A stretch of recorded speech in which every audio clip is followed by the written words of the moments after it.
नमस्कार। ये सुप्रीम तमाशा जो सुप्रीम कोर्ट में जूते फेंके गए हैं ना, इसको लेकर मेरे पास 3 वीडियो क्लिप है। इसको देखिए और इसके बाद का बिना विश्लेषण सुनने मत जाइएगा।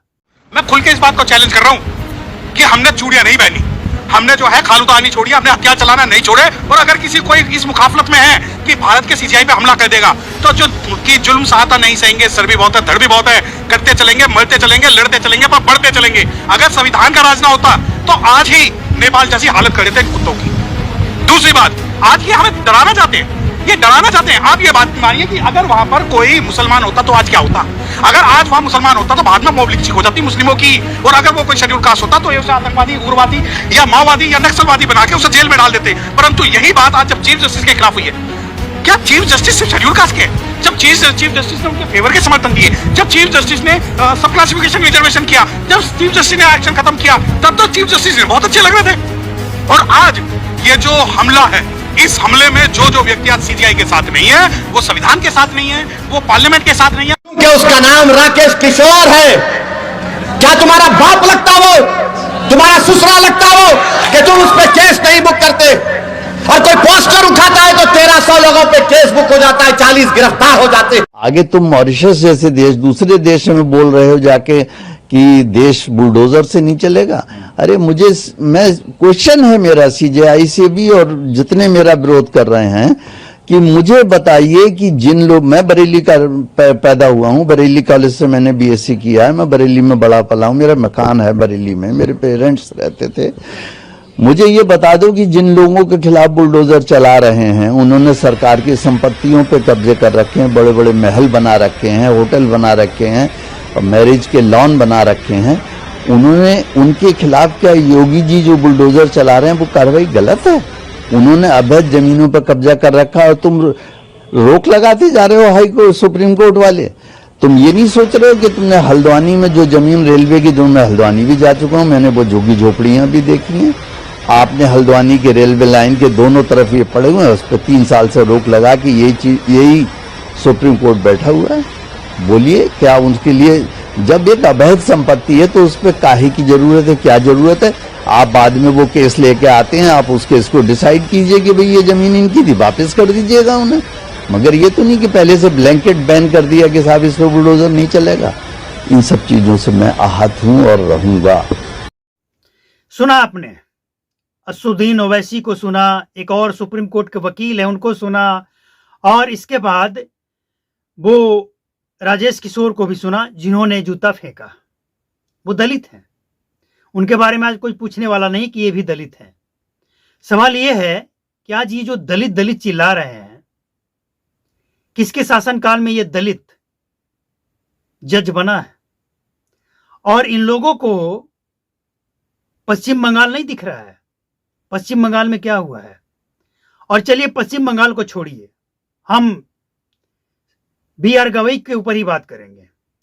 क्या एक जज को यह अच्छा लगता है कि वो एक धर्म के देवता के बारे में इस तरह की बातें करें कि अपने विष्णु को बोलो, वो अपना सर, अपना मूर्ति आप ही ठीक कर ले?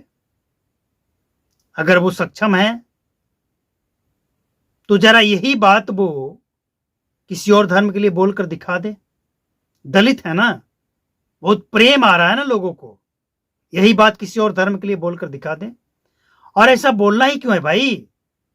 जो सुप्रीम कोर्ट के एक न्यायाधीश हो, जिसके लिए, हाँ अभी ऐसा बयान इसलिए आया है क्योंकि ये बुद्धिस्ट हो गए हैं। जय भीम जय मीम बुद्धिस्ट ये सब जो है ना, ये वो हो गए। इससे दिक्कत नहीं है, आजादी है, जो होना है होइए। लेकिन एक संवैधानिक पद पे, वो भी सुप्रीम पद पे जो बैठा व्यक्ति हो, वो इस तरह का बयान दे, स्वीकार है? स्वीकार है? नहीं है ना?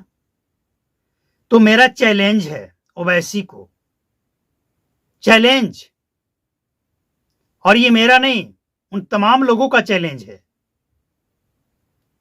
जो ऐसे बयानों के खिलाफ हैं कि अब आपको जो करना है कर लो, दिखाओ अपनी ताकत, अपनी पावर दिखाओ। और दूसरा, वो वकील जो अपने आप को पता नहीं कितना बड़ा दलित और दलित का हितैषी समझ रहा है। आज तक किसी दलित को 5 रुपया नहीं दिया होगा, लेकिन अपने आप को दलित का भगवान बता रहा है। अगर तुम्हारी मां ने तुम्हें दूध पिलाई है, अपनी मां का दूध पिए हो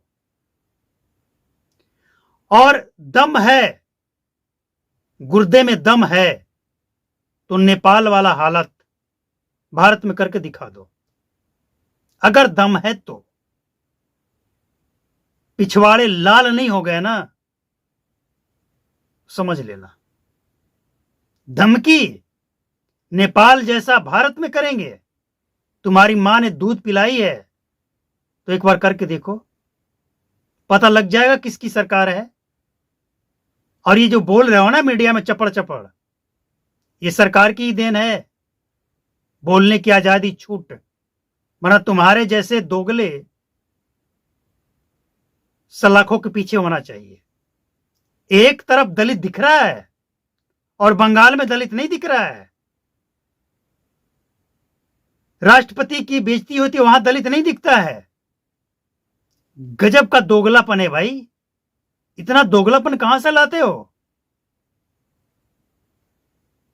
दलित मायावती के साथ क्या हुआ था? तब किस बिल में थे? तब कहां गया था दलित प्रेम? कमाल का दलित प्रेम है भैया। तो चैलेंज है, स्वीकार करो, करके दिखाओ, पता लग जाएगा औकात कि क्या औकात है तुम्हारी। करके देखो एक बार।